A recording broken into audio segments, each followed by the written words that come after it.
everyone to funeral services of Terry Cripps. I'm Bishop Fielding at Cedar 24. I'll be officiating today. We'd like to thank Janet Vickers and Carol Carter for helping us with music this day. We'll go ahead and open our service by singing hymn 86, How Great Thou Art, after which we'll have an opening prayer by Justin Bishop.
Dear Heavenly Father,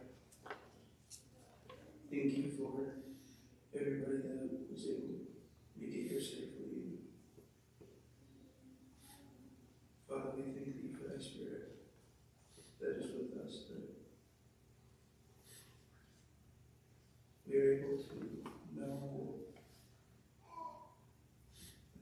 she's with you, safe and healthy. Father, we ask that thy Spirit be with the families where you. Father, we ask these things humbly in the name of thy Son, Jesus Christ. Amen.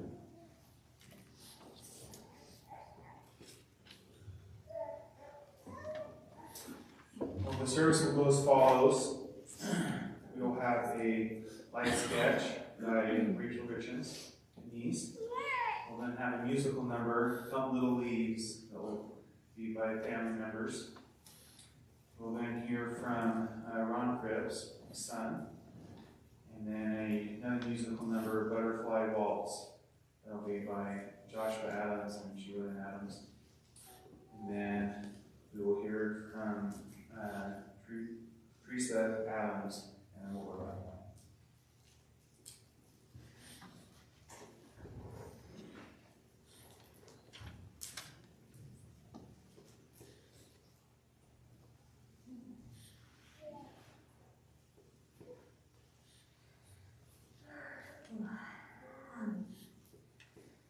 Tressa Cripps, our beloved mother, grandmother, sister, daughter, aunt, friend,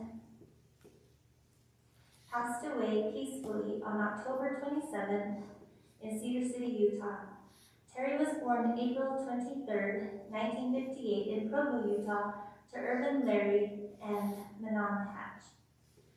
The family spent their early years in northern Utah before moving to Cedar City, shortly after which they moved to Parowan, where Larry took a job teaching art at Parowan High School.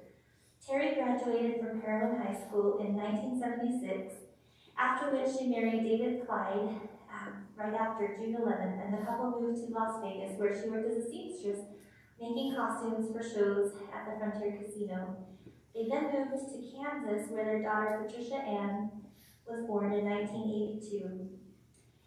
Terry and her daughter moved back to Utah in September, where she attended SUSC and received her bachelor's in business education. While doing her student teaching, she met Donald Cripps. They instantly fell in love and were married November 4th, 1988, in the St. George Temple. Their newly formed family lived in Hurricane for a few years before moving back to Cedar City, where they spent the remaining years. Terry's greatest passion was music, whether it be singing, playing piano and guitar, or listening to classic country, show tunes, and gospel music. She also deeply enjoyed crafting and sewing in many different forms, and could always be found working on a project of some kind. She greatly enjoyed a good board game or card game, and her family and friends will testify that she was a fierce competitor as such. Her favorite pastime was simply spending time with her family and friends. She always made everyone feel that they were loved, accepted, and whether they were family or not.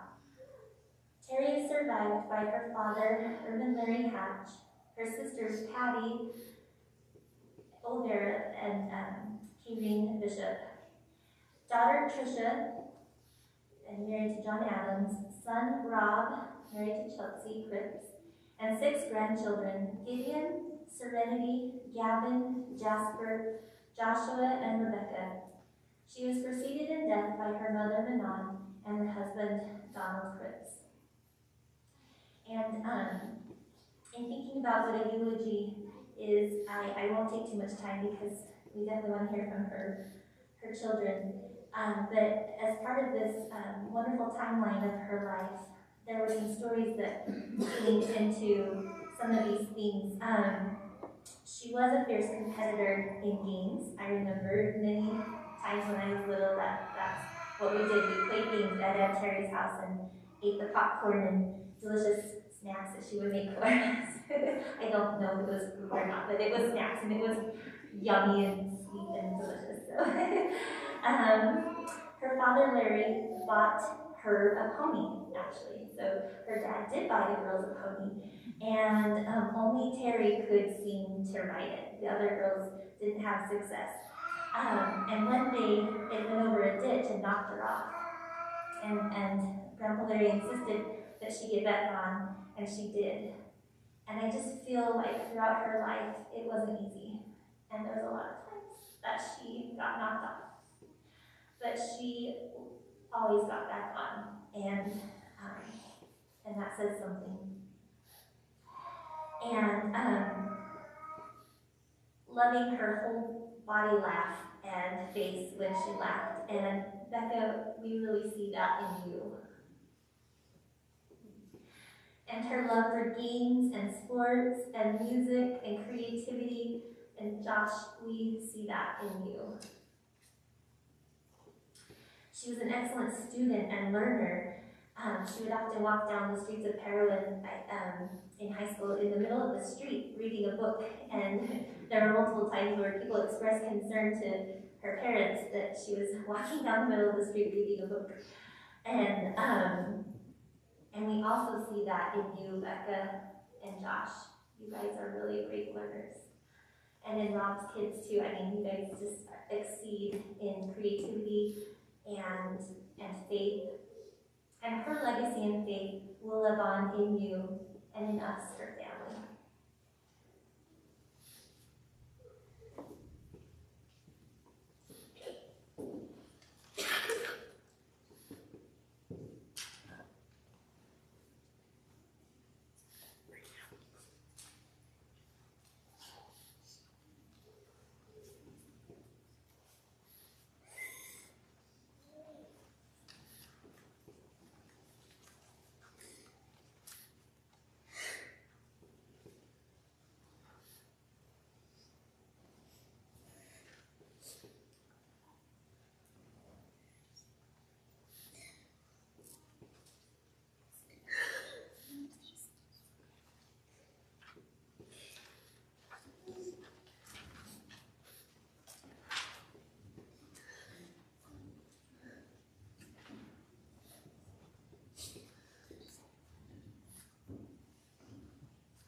Little things is a little white that my great grandma used to sing to my grandma. Grandma Terry used to sing it to my mom. My mom sang it to me when I was little and she taught me. I love to sing it with grandma and my mom. We want to sing it for my grandma today.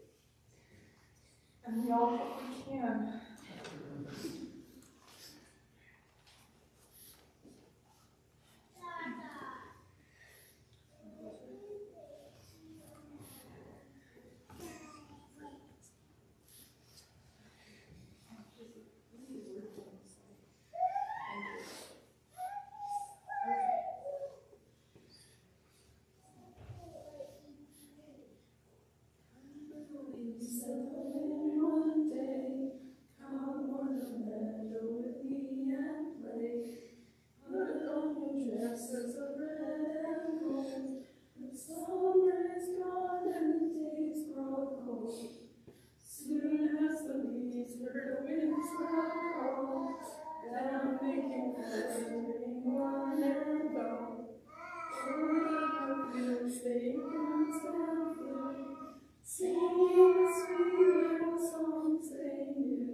little rough, guys. We're gonna make it, though. We're gonna make it. I'm Rob. I'm Terry's stepson. That's not how I think of myself, though. I think of myself as her son. That's what I was to her. Okay, we're good for this. Alright. I've written a couple too many of these types of talks in my life. My dad passed away 5 years ago. And, here we are today. A friend in high school that passed away, so how do you boil someone's life, and everything you feel about them down to 5 or 10 minutes? You can't really. Later today, I'm sure I'll think of things that I wanted, that I should have said right now, like, oh man, I should have told that story. But I've got some good examples here of what type of person that Terry was. First of all, I wanted to say thank you so much for everyone that's here. Thank you so much for everyone that's reached out to us. We felt very supported, very loved, very, sort of backed up, I guess. Me and my wife and kids live in Virginia. They weren't able to make it. Unfortunately, I just came out by myself. We just spent much money on a wedding, but my daughter got married.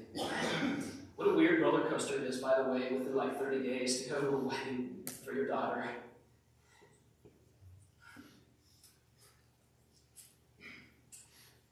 We're going to do this. And then your mother's funeral.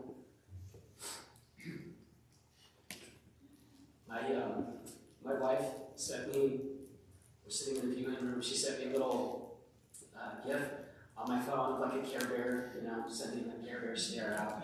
So I feel that from you guys right now, so thank you so much. I appreciate all the love and support.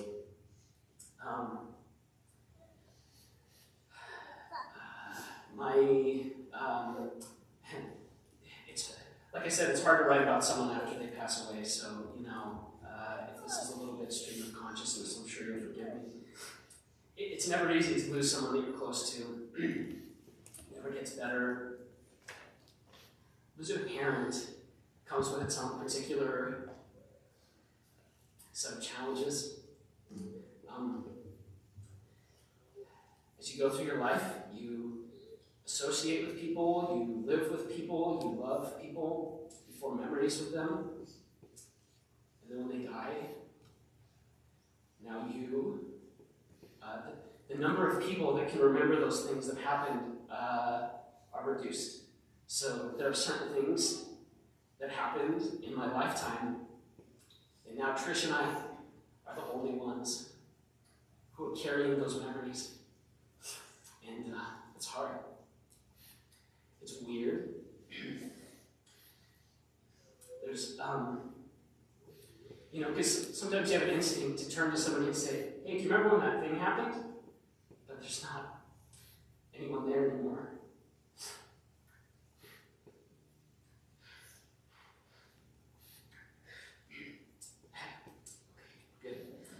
Good. Man, it was so weird. Yesterday, Trish and I spent the day going through Terry's things, her keepsakes and her legal paperwork, and just all the things that you collect along the way after you live a life. There was tax paperwork, there was Social Security paperwork, bankruptcy paperwork, and I've had a whole envelope full of papers of legal paperwork from when my mother and father were fighting each other through the courts for custody of me. I was not prepared to find that. That was very emotional.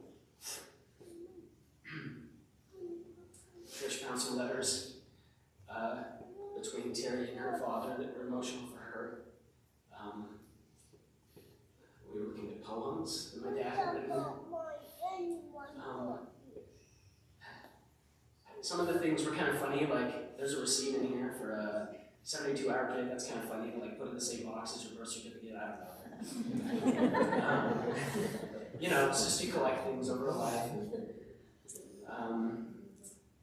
Yeah, I'm glad that we were able to do that together, though, that we were not alone while we were doing that. So I'm grateful to you, Trish.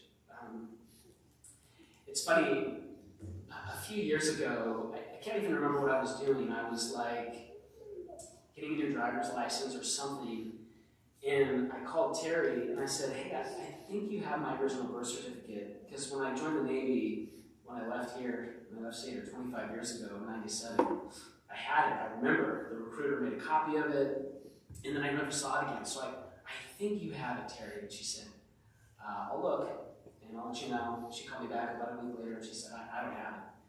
And I said, man, I really think you do, because I thought my dad mentioned it or something, that he'd come across it. No, I don't have it. I'm sure I don't have it. But we're like going through this box, and I found it. I found my original birth certificate. And like, I have this instinct to be like, I told you. She's like not here to like say that to But I don't know. Speaking of memories that you form growing up, man, there's so many.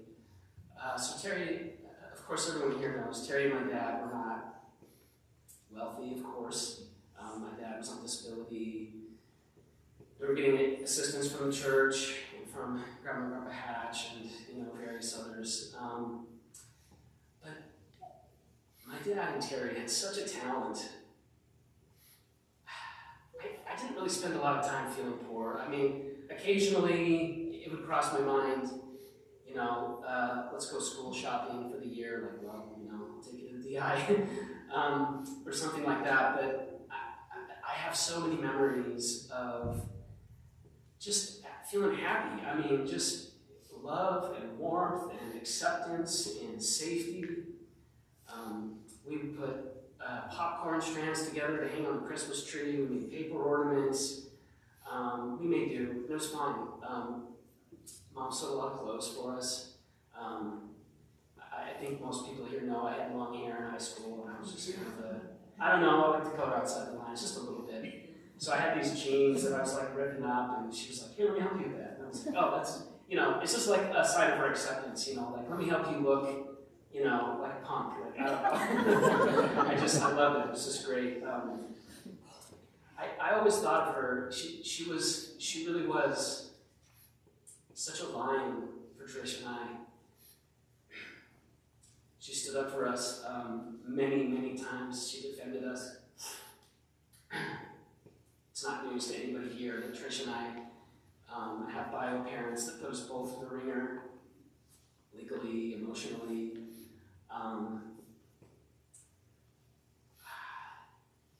Terry spent a lot of time advocating for us, making us feel safe.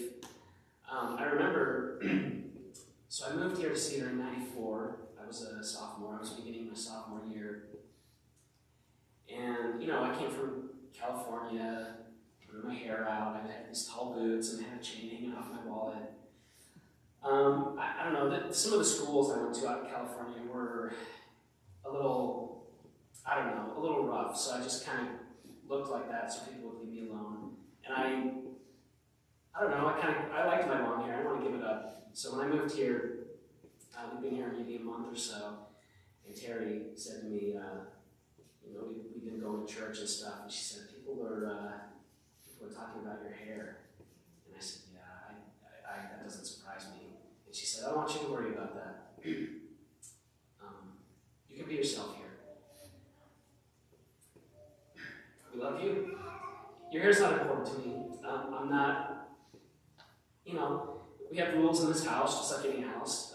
Do good in school, be home by curfew, do your chores. And I'm not worried about your hair. I'm not worried about the way that you look. A lot of other people are, but it's fine. And I really appreciated her for that.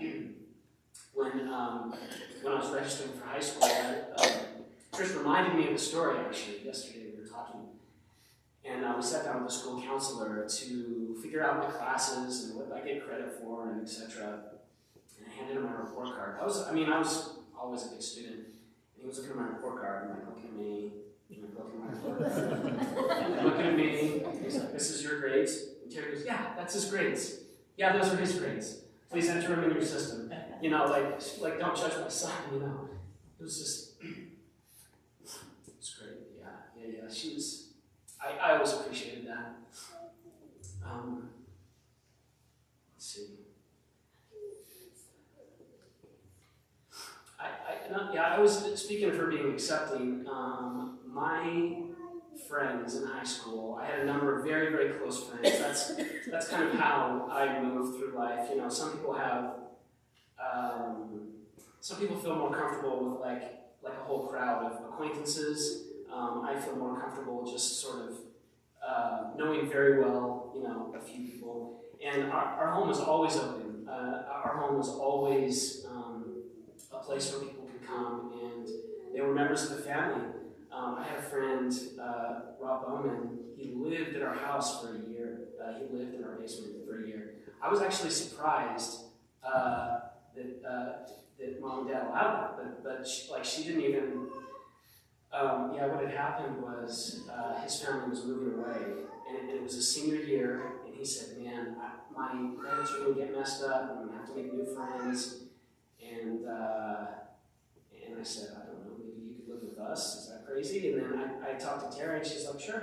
Like, I don't think she even spent much time thinking about it. And we made up a bed, and he lived with us for a year, and it was not weird at all. It's just who Terry was and my dad. Yeah. I really appreciated it. So I really think that their personalities complemented each other, mom and dad. Because my dad, I think of him so often. There's this sort of national conversation these days about gender, masculinity, what it is to be a man or a woman, what's the right roles, and my dad, he never hesitated to express his emotions, and he never hesitated to tell you he loved you, give you a hug. I have carried that with me my whole life, and I appreciate his example so much. And he did not have any problem being tender or caring, if I was to try to boil down the most important thing I took away from knowing my father, that was it. Terry complimented him quite well. Like I was saying, she had strong opinions about things. She took care of the finances. She drove the car when we were in Vegas because my dad would get a little nervous. She was just not afraid, right? She was not afraid to take charge. And I took lessons from that too. It's okay to be strong, assertive, and feminine, and I loved it. They had so much to teach me. Trish and I watched them interact. The whole range of human emotions and what happens in a relationship. They loved, they grieved, they argued, and they were always a great example to Trish and I. I don't think they spent very much time yelling at us. I don't remember. I don't think I can even recall an instance where that even happened. I remember a few points of friction here and there, but it was always handled with love and care. Let's see here. One of the things that I respected the very most about Terry is she took such good care of my father. And it wasn't always easy. It was often extremely difficult. He had an array of mental problems that he had accumulated over his life. He had a couple of nervous breakdowns and bipolar, and I could just go on. He was taking medication and then would get off whack every once in a while. He had schizophrenia. Sometimes he wouldn't know who we were. Sometimes he would yell. He would get paranoid. A couple times he got a little bit violent. And Terry never, ever even entertained leaving him. She was just always by his side. She took, the whole for better and for worse thing very seriously. And I appreciated that about her so much. was just full of love and commitment and caring. She was always there to help him pick up the pieces. He'd have his episode, and they'd adjust his medication, and he'd come back, and she was always there waiting.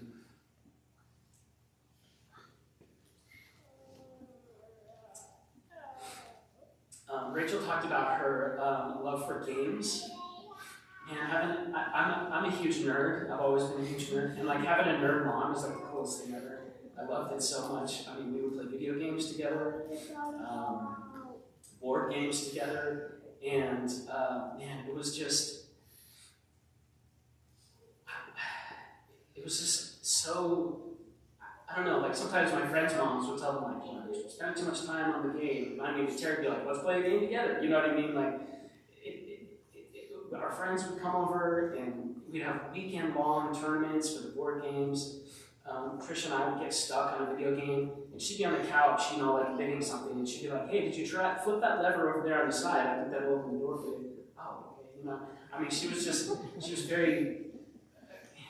always very clever, very involved, and that's one of my things I loved about her so much.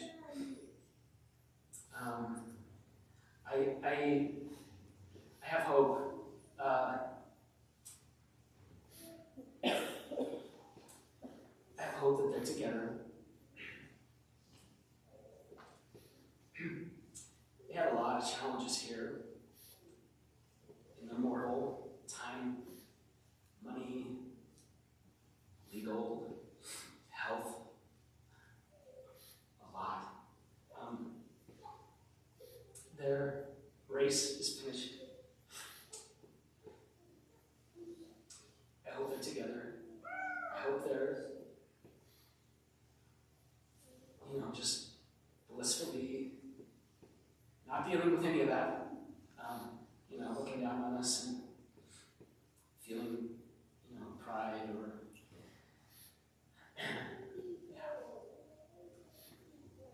I would like to say a few thank yous here. Hughes Mortuary, you guys are knocking it out of the park. I really appreciate everything you guys are doing for our family. We had you guys hang on my dad's funeral 5 years ago, and then, again today. And it is just so comforting to not have to worry about all the logistics while you're processing paperwork and just trying to write talk and traveling. And it's been absolutely fantastic to have somebody sort of MC the whole thing. So thank you to Hughes Mortuary. Mom, of course, towards the end of her life was in and out of hospitals. There's not someone here from the hospitals, but I wanted to say thank you to the St. George Care Center, the Provo IHC Care Center, the Cedar City Wound Care Center. She had a lot of very involved and loving medical staff that were very attentive and worried about her.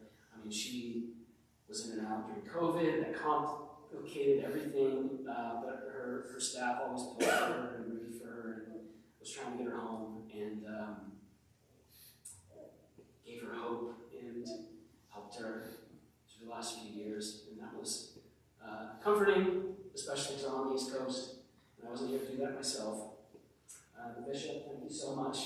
And everything that the ward has done. I know Tricia's received a lot of support, meals, and people reaching out.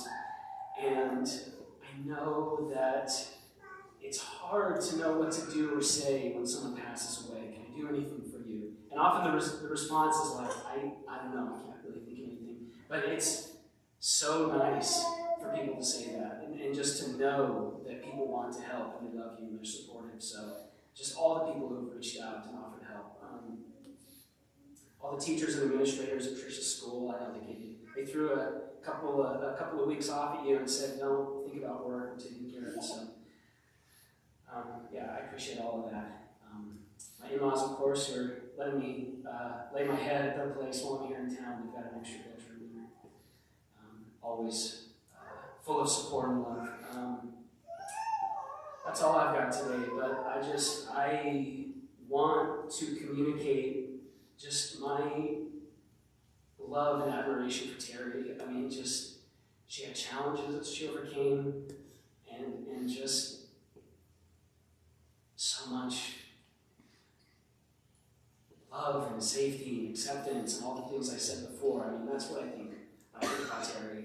And I really needed that at a lot of those times when she was very freely giving me. So she helped me form who I am today. And yeah, I say these things in the name of Jesus Christ. Amen.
mom, so that was one of her favorite things to do, was listen to Josh practice his cello for the last few years that Josh has been playing. He'd come home from school and he'd take his cello downstairs and he'd practice his music, he'd do his scales, and she loved that. Her mobility the last few years just dropped drastically, and so every concert, the orchestra concerts, ever since 5th grade, we always record them, and then he would take them down on his phone and he would sit with her and he would share his concerts with her. And she would always tell me later just how incredibly impressed and how proud she was of him and his talents. I grew up with music. If you know my family at all, music has been part of our lives. More than anything, it's the memories I have growing up. Singing Christmas songs. As soon as Thanksgiving dinner is over, piano books come out and Christmas songs start. There's no Christmas music till after dinner. And I don't remember a time without music in my life. My mom and I would sing different songs. They'd come on the radio, or we'd put the cassette tape in for those younger people who don't know what that is. It's a little thing. Yeah, they were horrible to realize. But CDs helped and radios are awesome. We sing songs. I grew up with country. John was amazed at how many songs I did not know in the rock and roll universe when I married him. I was like, I've never heard this song before. It's cool, but I don't know what this is. He's like, this is the Beatles. Okay. My mom didn't listen to that very often. She, old school country, through and through.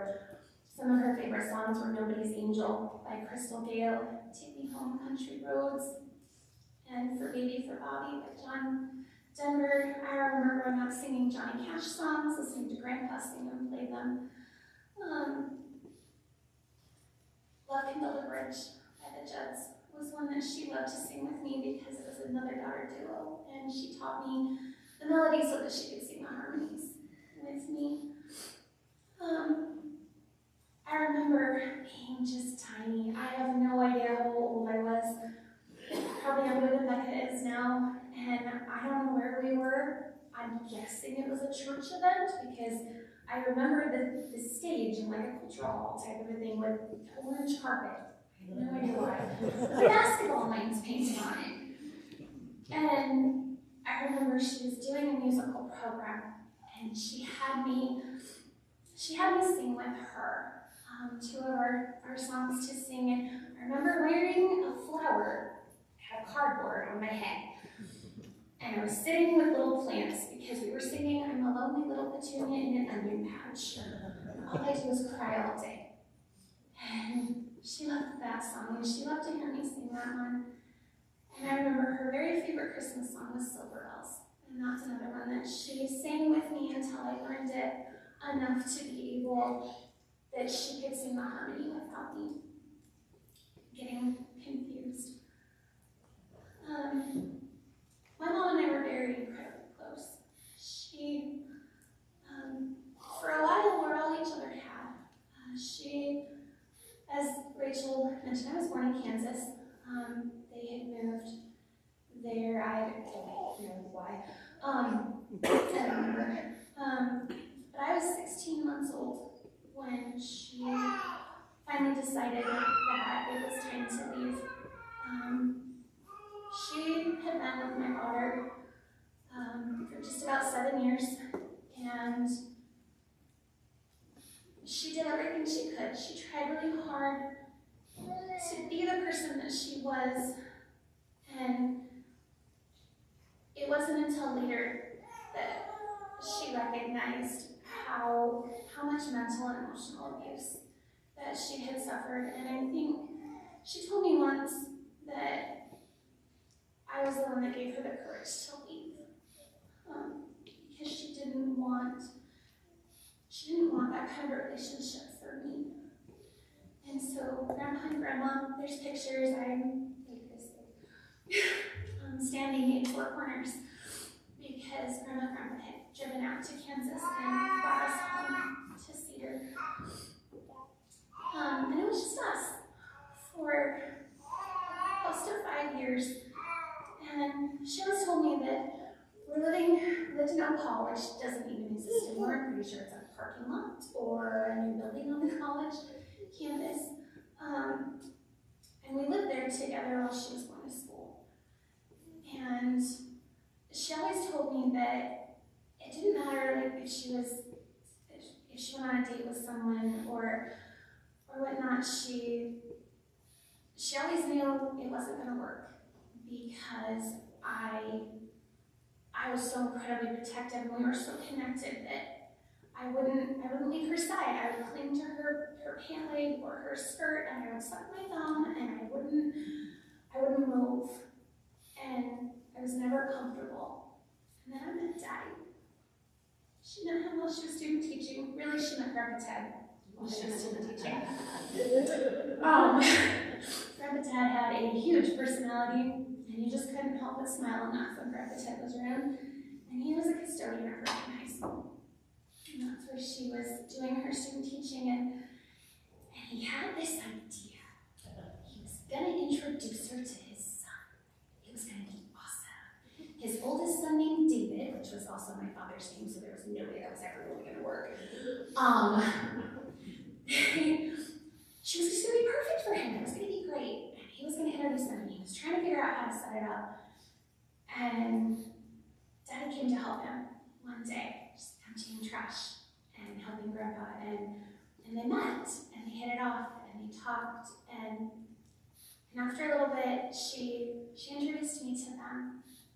And she said she knew that it was right because it didn't take very long at all for me to leave her side and to climb up on Grandpa Ted's lap and to sit next to Daddy. And she knew it was going to be okay. They were married 34 years ago today. That's the day that we became a family.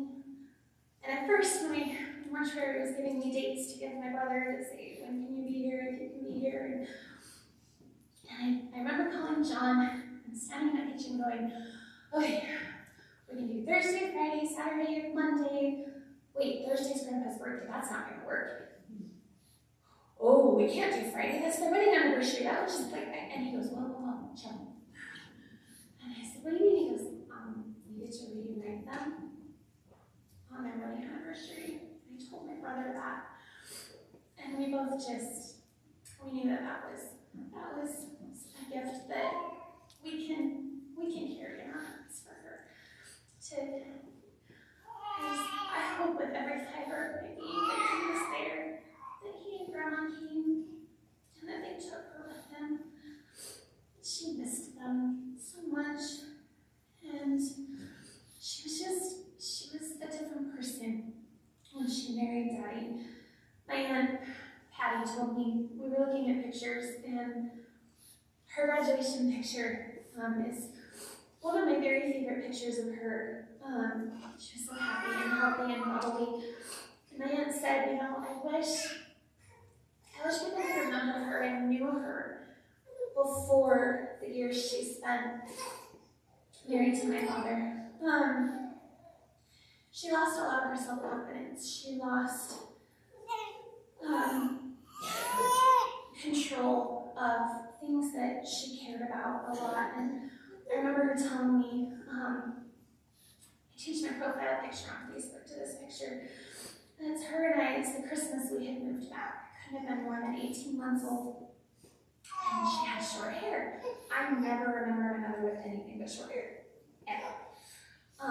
That was one of the things she said that it was the first thing she did when Grandma and Grandpa brought us back. She went to Evans Hairstyling College. Her hair was long, and they said, okay, what would you like me to do? And she said, cut it off. Like the wishes, cut it all off. And she had it short from then on. I do not remember her with long hair at all. She said it gave her a sense of freedom and choice, that she had had some more control over her life again. And that is one thing that I learned from my mother, is that it's okay to be yourself. I never had to pretend with my mother. I didn't have to be someone I wasn't. I didn't have to be perfect. And I felt that whenever I went to my father's to visit. I had to be perfect. I had to be this person that I was, and I couldn't share myself with them because nothing I did was good enough. And anything that I did wrong, they could use against my mother. Rob mentioned finding things. As we were going through papers, I found the court papers. And I knew later in life that he had tried to take custody away from her. And I remember sitting with my cousin Jamie. It was the year I turned 8, and we had been kicked out. We'd been told to go play outside. And I just had this feeling that something was really, really wrong. And I remember we snuck around Grandma's deck. We sat underneath the kitchen window and we listened to that entire conversation that was not meant for our ears. And I remember that was the first time I ever remember hearing my mother use a voice that would make me run in a different direction.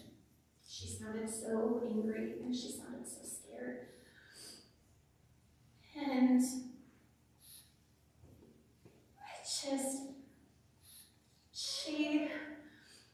I didn't realize how much she understood of how I felt and how hard it was when things would go wrong, when my father wouldn't come when he said he would, or he'd change his mind, or I would come back. I would come back from visiting him, and I felt like the most horrible person in the world, that I wasn't worth anything. And she would just hold me, and she would sing to me.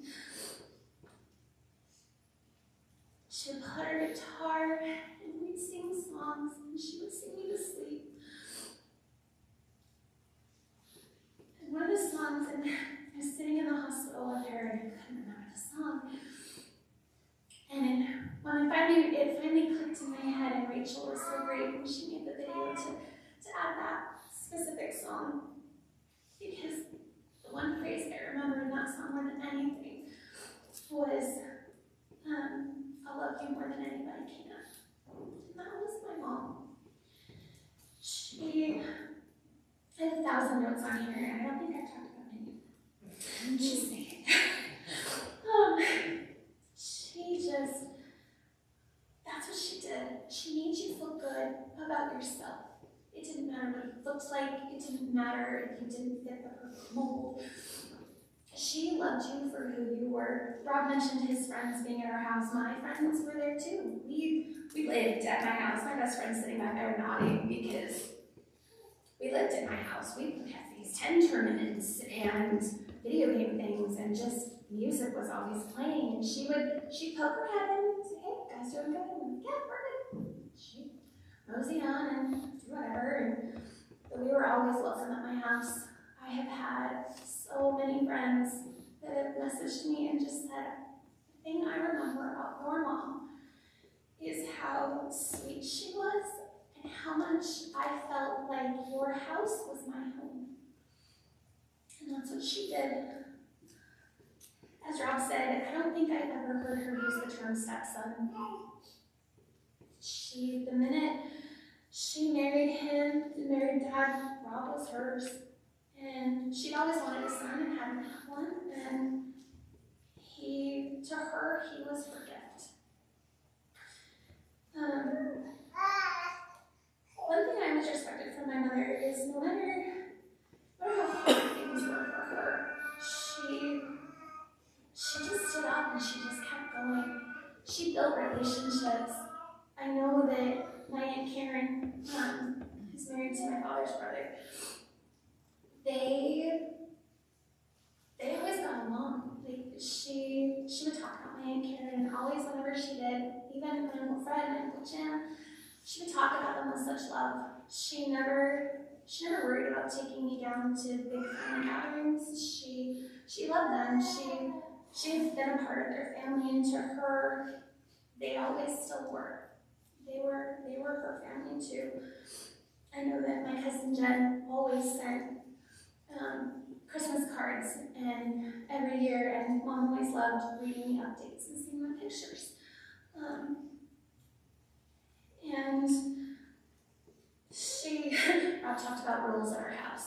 I think he had rules.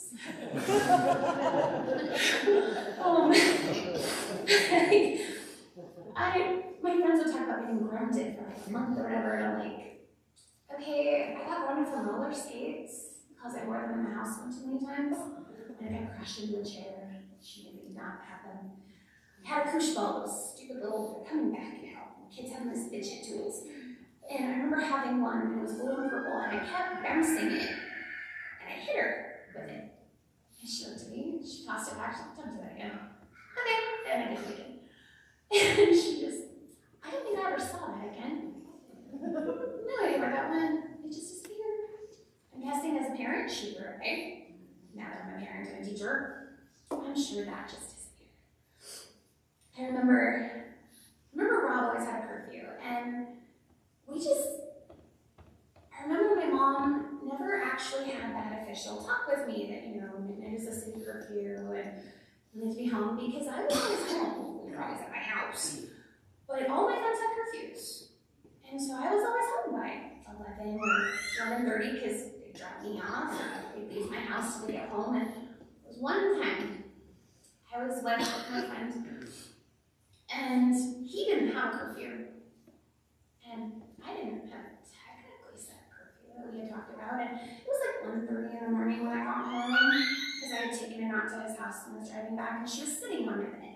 When I got home, I remember thinking, oh, I am so dead.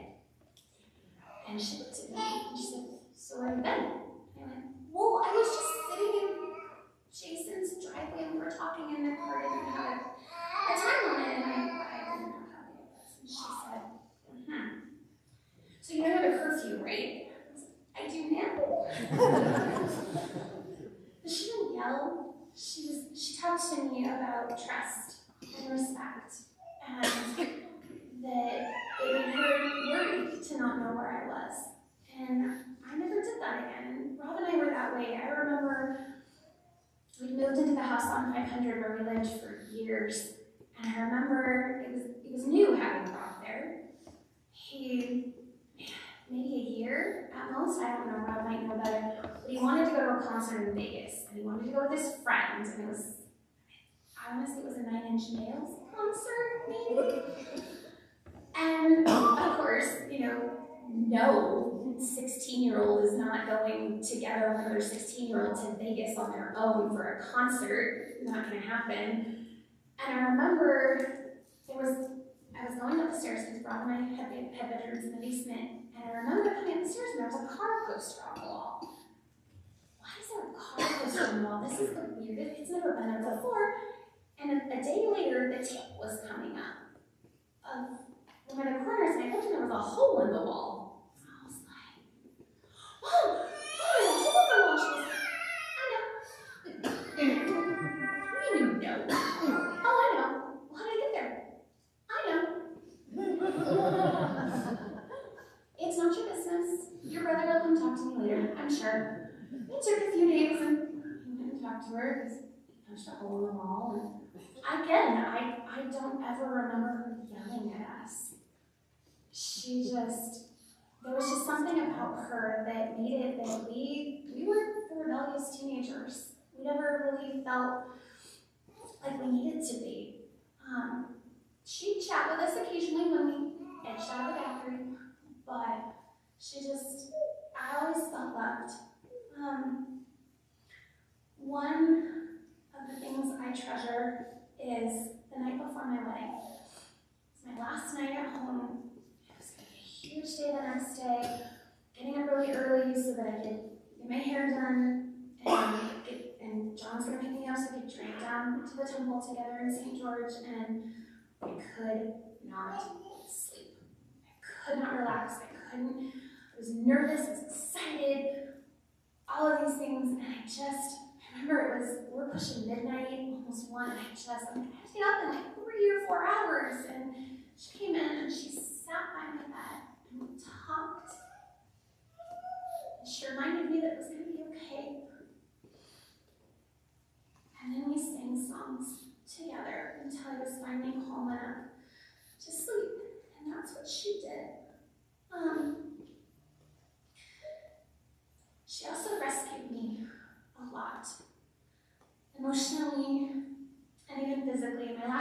girls' camp, there was this huge thunder and lightning storm. And we were at the top of the mountain up in Webster's Lake.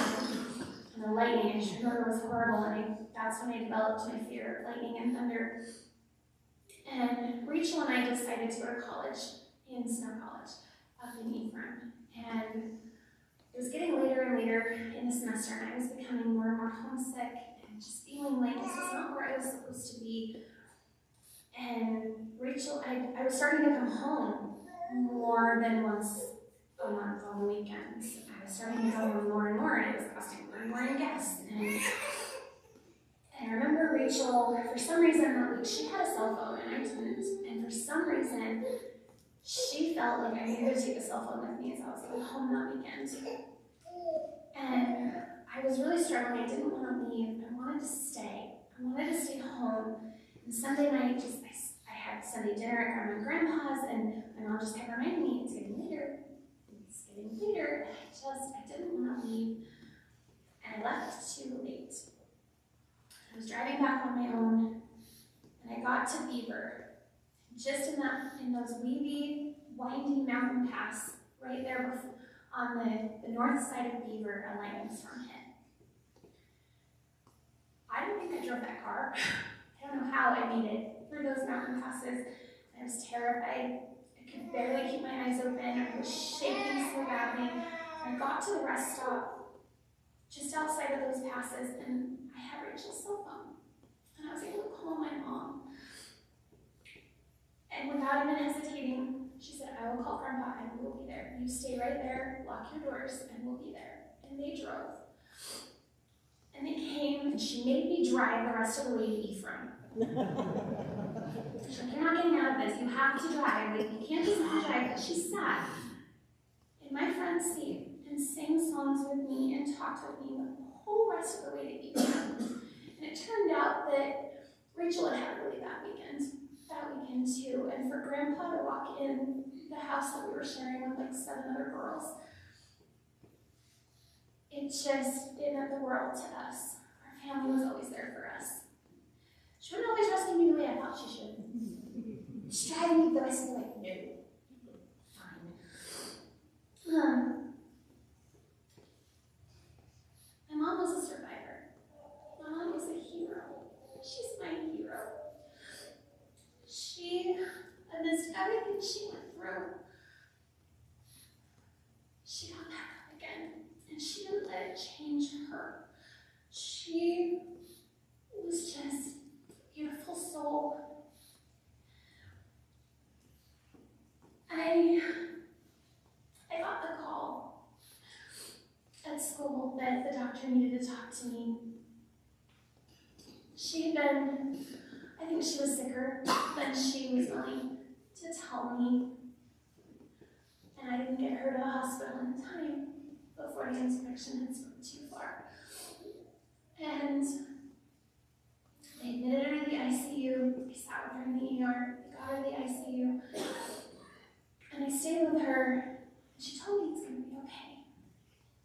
That's when she could still tell me. And I called her, in fact I got to talk to her Sunday night, and she was so excited that Grandma actually answered her phone.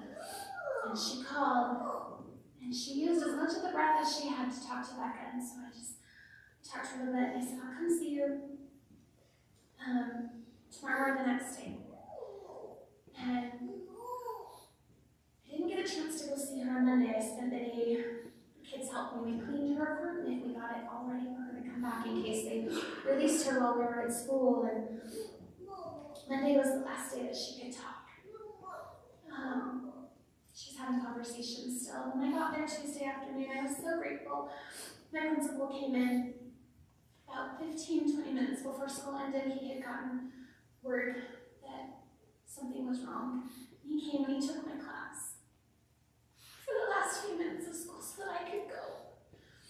And I could meet with them. And I'm forever grateful for that. I haven't seen my class since then, actually, yet. But Becca and I took Becca to John, and I went, and I walked in, and I knew something was different. Every time she got sick, every time she was in the hospital, she would look at me, and she would comfort me. like, it's fine, everything's gonna be fine. I'll be fine, it's just gonna take a little bit. I'll come home, it's gonna be fine. And she couldn't talk to me this time. And my school arranged that I could stay with her. I was there all of Wednesday. The kids came. She was able to tell them that she loved them. And then on Thursday, he told me that nothing had changed. The things that shouldn't be getting worse were getting worse, and the good things were not improving. And my aunt told me that that was going to be the hardest conversation of my life. She was wrong. It comes in second. To make that decision to go ahead and let her go and to let her be at peace. Grandpa and Kieran came and spent quite a bit of time in the hospital with me on Wednesday and Thursday, and watching Grandpa say goodbye to his firstborn was one of the most painful things I've ever seen. And then they left. My sister-in-law had come as well, and everybody left. And I had about 5 hours with my mom, just us. And when the night shift changed, the nurses were talking, and the morning nurse, who was named Becca, so I got to tell Becca that Becca had taken care of Grandma all day long. They were changed, and she thanked my mom. She said, it was good to get to know you today, and to learn about you, and the nurse coming in who had made it possible for Becca to be able to come and say goodbye, even though she's underage. Asked her what she learned about my mom. And the nurse said, she loves music, and she was really crafty, and she loves her kids. And the nurse asked, what music does your mom like? And I said, oh, that would be country. She goes, new country?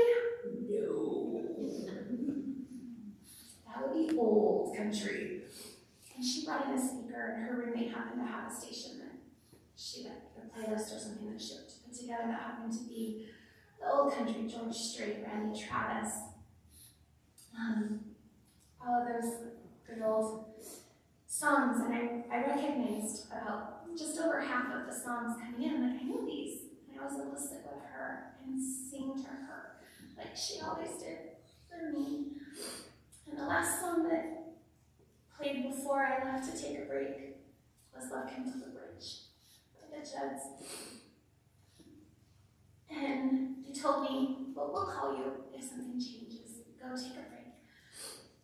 And it didn't take long. She had her music. She always fell asleep listening to music, gospel music. I have my own soundtracks of musicals that I grew up listening to that we would sing along to. King and I, Sound of Music, Chitty Chitty Bang Bang, and that really annoying one. I don't remember which one. Oh, South Pacific.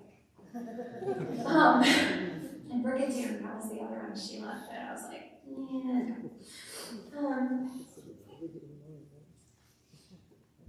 And she had her music, and it was still playing when I got back to the hospital. To say my final goodbye to her. She taught me how to love people. She taught me how to serve others. I don't know that woman ever said no, unless it was, of course, something stupid we were trying to do that she didn't agree with. She gave. She gave her time. She gave her heart. She gave her talents. She is my keeper, and I will forever miss her. And I am so grateful that Daddy was there to take her home, and that she can be free. She can dance, she can smile, she can sing, she can run, and they can do that together like they weren't able to do while they were here. And I'm sure there are 1,000 other things I can say. I left my mother with all my heart. And I love seeing her and her influence in my children and in everyone who came in contact with her. Say these things in Jesus' name.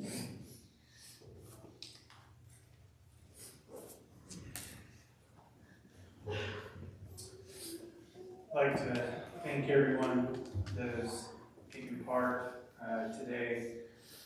Following my remarks, we'll have a closing hymn, 223, Have I Done Any Good? We'll have a closing prayer by Dan Cripps, brother-in-law. And then the interment will be at Cedar City Cemetery, and the dedication and parade will be by Ian Duham. I was telling Trish when I was over her house a couple nights ago that my remarks will be brief because you didn't come to listen to me talk. But something struck me when Rob was talking. He mentioned how do you sum someone's life up in a 5-minute talk? And I've often thought about that, and how do you sum somebody's life up in even an hour when we're here and we're honoring her? And then I look out and I see all of you, and her legacy, whether it's family or friends or neighbors or whatever it might be. It's come little leaves that touches so many of you, that has such a connection throughout your family. It's her grandson playing and honoring her with that, and it's her children reflecting and things of the things that she's taught and the legacy that she has left. One thing that I found out and I really love is that she loves Dr. Mario. That was awesome. When at the viewing I saw that. That's a game that my wife and I played when we were dating, and something that we still every once in a while will break out. But I just thought, it's really neat that you can have the nerdy mom, as Rob said, that's willing to play and willing to be accepting. I think the biggest thing that we can take away is to live each day to the fullest. Each minute is a blessing. Never forget that people that make a difference in our lives aren't the ones with the most credentials, the most money, or the most awards. They're the ones that care for us. And I think how we carry on that legacy is that we love each other and we're kind to each other.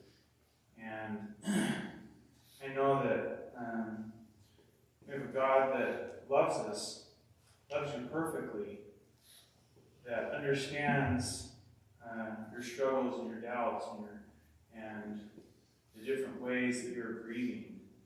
And I think that's great comfort, knowing that He understands and He loves you, and how you can carry on. Her legacy is to continue to treat others the way she treated you, which was with kindness and understanding and acceptance. I know that our Father lives. Like I said, I know that He loves you. He loves each and every one of us. And He understands us in a way that we cannot fully understand. But I know that love is real. And I know there was a great reunion that happened. And not only with her husband, with many, many, many family members. And I gained great comfort in knowing that. And I leave these things with you in the name of Jesus Christ. Amen. Thank you.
Our eternal Father in heaven, how grateful we are, Father, for this opportunity to gather together to remember Tricia. We're grateful, Father, for thy hand and thy blessings that have been with us. We're grateful that we're all an eternal family, and that we are bound together by the blessings of the gospel and the temple that bind us together. We're thankful, Father, for the opportunity to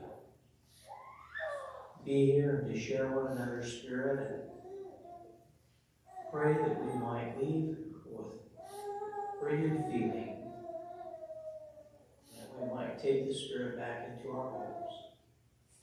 We ask thee, Father, to watch over those that are traveling, that they might go in safety, and that thy angels might be with them as they go.